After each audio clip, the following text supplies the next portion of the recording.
Now at 6, I'm Kaylee Collins with a safety reminder from New Haven police after a man was robbed at gunpoint over the weekend. The search continues for the man who killed United Healthcare's CEO.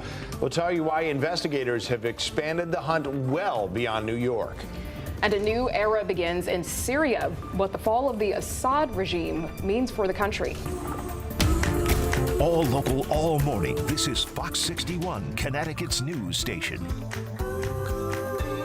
Good morning, sunshine. 6 o'clock on this Monday. We hope you had a great weekend and you're ready to start fresh early this morning. Thank you for joining us here. I'm Symphony Privet. And I'm Tim Lammers. Good morning. We hope you had a good weekend. Let's get you over to meteorologist Matt Scott as it is warmer, I feel like, now than it has been. Not terrible. Yeah. We're going to split the week into two. Not so bad now temperature-wise, and later on, numbers are going to take a little hit behind what will be a pretty decent weather maker coming your way midweek. We'll talk about that. It's dry now, but as you take a look at what you need to know before you go, we're looking at an afternoon that will be wet. Some showers will be pushing through. The temperatures, they're building. They're at or above normal today, just about there tomorrow, and then really warm Wednesday.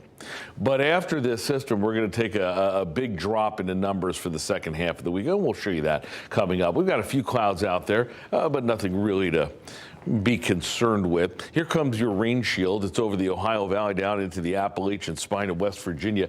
There's some showers that'll get here in the afternoon. Nothing too much. Temperature-wise, yeah, I'd say not bad. 29 in Hartford, Putnam as well. 27 in Torrington. We're at 33 currently in New Haven with temperatures that'll kind of feel like what you see on the boards. Mid to upper 30s is what you're going to dress for today. School bus forecast 29 now, 45 later on, a little bit above normal as we get a couple of showers in there for the afternoon. Coming up, we'll talk about that much bigger rain for the midweek and what's it mean for the 7-day coming up. Let's check the roads right now. 6:02. I get to say good morning on this Monday. First time to Rachel Piscatelli. Good morning. Hey, good morning, Matt. Following this crash over in Woodstock this morning. It's happening around 2 o'clock this morning with a vehicle and also a pole on Route 169. A portion of that still closed at this hour between Joy Road and Dividend Road. So give yourself some extra time and seek an alternative route. Earlier road work over on 91 in Meriden has wrapped up and has cleared. So those delays have also cleared this morning. So your drive times from Cromwell to New Haven is 22 minutes. Rocky Hill to Hartford as you jump on the northbound side of 91 is a nice 7-minute drive. Tim and Symphony, over to you. All right, Rachel, thank you. Please be extra careful about making any online arrangements to meet a stranger, especially if it's to sell something. Yeah, Fox 61's Kaylee Collins is live in New Haven this morning where police said 2 thieves robbed a man after arranging a meetup. Kaylee, what happened? Well, Symphony, Tim, good morning. Yeah, police say that robbery occurred when a man was attempting to sell a pair of headphones, Apple AirPods, to someone that he had met online on an online marketplace known as OfferUp. When he got to that meeting spot, though, with that potential buyer who he thought was going to take those AirPods, was going to buy those AirPods, things then took a pretty bad turn. Police say that the victim got to the meeting place, which was in the area of Harper Ave and South Genesee Street on Saturday night. The supposed buyer instructed him to head behind a building in that area, and that's when he was met by 2 people, one who was pointing a gun at him, demanding those AirPods. The victim was not hurt, but police are emphasizing the importance of choosing a public, well-lit area when meeting up with people that you don't know that you might have met online to buy or sell items. The OfferUp app itself does have a few suggested safety actions as well. That includes researching a person before you go and meet them up. You can look at their profile on OfferUp to see what reputation they have in the area.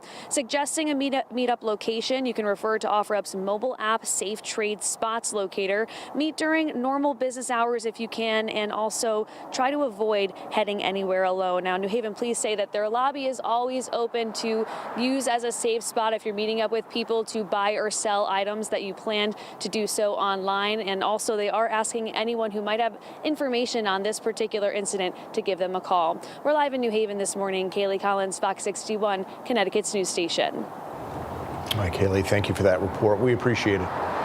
Well, 6:04 now. Chaos in Syria this morning after rebels seized the capital of Damascus and sent dictator Bashar al-Assad on the run to Russia. Yeah, he is getting asylum there. Now, the Assad family's been in power in Syria since 1971. And new this morning, Israel's prime minister announced that the Israeli military did seize control of a buffer zone in the Golan Heights. That's a disputed region between Israel and Syria. And that came after they said Syrian forces abandoned it. Alex Hogan is in Tel Aviv, Israel, with the latest on what happened. In a historic day here in the Middle East, rebels in Syria ousted President Bashar al-Assad, ending his family's rule of more than 50 years. Syrian rebels stormed the presidential palace after 13 years of civil war. Russian media are reporting that President Assad arrived with his family in Moscow.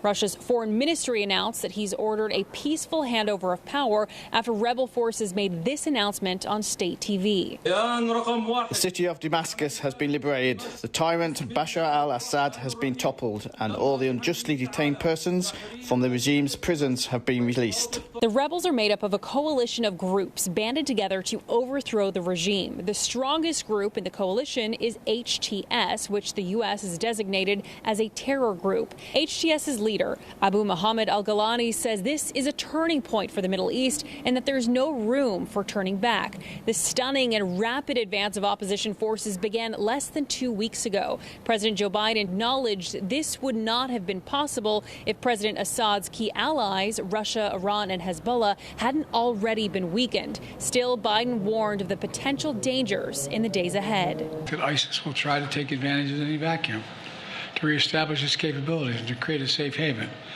We will not let that happen. In fact, just today, U.S. forces conducted a dozen of precision strikes, airstrikes, within Syria, targeting ISIS camps and ISIS operatives. In Tel Aviv, Israel, Alex Hogan, Fox 61, Connecticut's news station. Alex, thank you. We appreciate that. In New York City, police are asking for help from across the nation to track down the killer of United Healthcare CEO Brian Thompson. He was shot to death in Midtown Manhattan, and since then, his killer could have gone just about anywhere. Alexis McAdams has more. That's right. This is now a nationwide manhunt, okay, for the crime that started in New York City, but now they're looking for this person of interest all across the country. They believe he left New York City in a bus heading to Atlanta, Georgia. This comes as investigators are searching for more evidence. That's of Central Park in New York City, as investigators are working to find more evidence there. They were combing the woods and even using dive teams to search the water, looking for anything they believe the gunman could have left behind. This comes after police say they found what they believe is the gunman's backpack in Central Park. Police tell Fox News the shooter dropped that bag in a wooded area and tried to hide it, but they believe they found it. Before he fled the city, though, that was the last place he was seen, as investigators believe the person of interest then hopped on a bus and left New York City. This is the person of interest in this case. Police say he came to New York City on November 24th on a bus from Atlanta, checked in at an Upper West Side hostel that same day, and was caught on camera smiling at the counter. Just about 30 minutes, before the shooting, the same man is caught on camera at Starbucks, according to police. They released these photos as well. His face is a little bit covered, but they say he bought a drink, finished it, and tossed it in the trash, but it's now evidence in the case, and investigators are working to use that saliva sample to track him down. The shooting was also caught on camera, so a lot of evidence here. Brian Thompson was the CEO of one of the largest healthcare insurance companies in the world, United Healthcare, and the words deny, defend, and depose were left on the shell casings, which are similar to a title of a book that slams the insurance industry, basically calling it a racket. I asked police if they believe this could be a motive. When you look at the writing, you look at the victim's employment, it could possibly be a disgruntled employee or a disgruntled client, but we're not ruling that out, but we're certainly not committing to it at this time. And that was Alexis McAdams reporting. The FBI is offering a $50,000 reward for information that leads to an arrest and conviction. Norwich police are investigating a shooting this morning. It happened around 10:20 last night on Sandy Lane. Officers say they found one person who was shot at a car that looked like it had been shot at nearby. Police say the person is expected to be okay. They believe this was not a random shooting. If you know anything, Norwich police want you to give them a call. Had a quick response by firefighters in Norwalk after flames on a front porch spread to a multi-family home. About 24 fire crews got the fire on Center Avenue under control within 20 minutes. 2 people were inside at the time. They were able to get out without injury. Crews stopped the fire from spreading beyond the first floor. We are told the building has minor smoke and heat damage.